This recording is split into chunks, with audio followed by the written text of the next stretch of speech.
Sir পরিবারের পাশে থাকবে। আপনি কি বললেন? আমি স্যারকে যা যা ঘটনা হয়েছে সব বলে দিয়েছি। প্রথম দিন কাজে গেছিল? হ্যাঁ, আচ্ছা, ইনি প্রথম দিনই দূরস্তরে কাজে গেছিল। তারপরে সকালবেলা কথা হয়েছে ওনার সঙ্গে আমার। তারপরে দুপুরবেলা আমি ফোন করি না কোনোদিন। 5:30টার পর থেকে আমি ফোনে ওনাকে পাচ্ছি না এখন। পাচ্ছি না, 8:30 অব্দি ফোন করেছি। করে আমার ছোট মেয়েকে বলছি, মারে তোর বাবা এখনো ফোন ধরছে না, কাজ তো শেষ হয়ে যায়। ও কাজ শেষ হলে ফোন করলেই ধরে উনি। তা আমার মেয়েকে বলছি, কাজ ফোন ধরছে না যখন।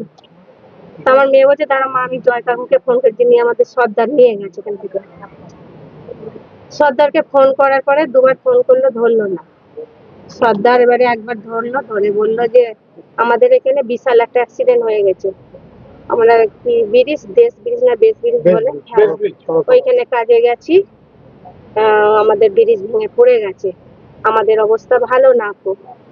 বলে উনি আর কথা বলতে পারিনি, উনি কেটে দিল। দেওয়ার পর আবার ফোন করেছি যে ভালো করে শুনবো। ও না, আমার মেয়ে বলছে, তাহলে আমার বাবা কোথায়?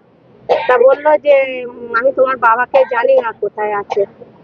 আমি এখন, হ্যাঁ, কি অবস্থায় আছে সব আমি জানি না। কালকে রাতে কি করবেন? কালকে রাতে আমি শুনিনি স্যার, আমি সকালবেলা শুনেছি, আমার মেয়েরা শুনেছে। সকালে শুনেছি যে নেই, এইটুকুনি। আমার স্বামী নাম? নাম স্বপন মন্ডল। আপনার নাম? লক্ষ্মী মন্ডল। আমাদের লোকপ্রিয় মুখ্যমন্ত্রী শ্রী শুভেন্দু অধিকারী জিকে আবেদন করব যেন উনি পরিবারের মধ্যে কোনো একজন লোককে এরকম কিছু ব্যবস্থা করেন যাতে ওদের পরিবার ঠিকমতো চলতে পারে। যেহেতু সিঙ্গল ব্রেড উইনার একজন লোক ইনকাম করতেন, উনি মারা গেছেন, তো পরিবারকে আমরা কিভাবে দেখবো তার জন্য কোনো ব্যবস্থা নেওয়া হয়। আর যেই ধরনের জিনিসটা আমি দেখছি আমাদের মুখ্যমন্ত্রী সাহেবের যে যে ব্যথা ওনার মনের মধ্যে আমি দেখলাম এই পুরো জিনিস নিয়ে, তো উনি নিশ্চয়ই এই জিনিসটাকে কনসিডার করবেন, আমি আশা রাখি, এবং খুব শীঘ্রই আমরা এর সম্বন্ধে শুনতে পারবো। এখন ওনার তো ওটাই আছে, এত বড় ক্ষতি হয়েছে। প্রথমবার স্বপন বাবু এই কাজে গেলেন ওদিকে না, প্রথম দিনই এই ঘটনা হয়ে গেল। সকালে উনি পৌঁছে গিয়ে কথাও বলেছেন, তারপরে দুপুর থেকে আর কোনো কথা হচ্ছে না। তো যে জিনিসটা আপনি দেখছেন কি এই কথা, মানে কত মনের মধ্যে এনার দুঃখ থাকতে পারে। আমরা এনার কাছে এসেছি এটা জানানোর জন্যই কি আমরা আপনার সঙ্গে আছি, আমাদের পুরো পার্টি এনার সঙ্গে দাঁড়িয়ে আছে, পুরো পরিবারকে দেখবে।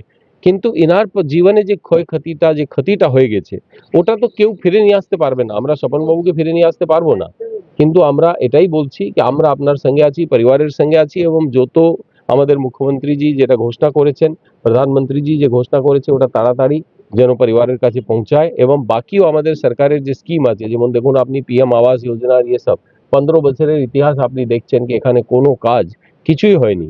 আমরা সকলকে এই কাজ যেন এখানে হয়, এলাকার মধ্যে এনারও যে বাড়ি পাওয়ার কথা সেই সব জিনিসটা তাড়াতাড়ি হয়।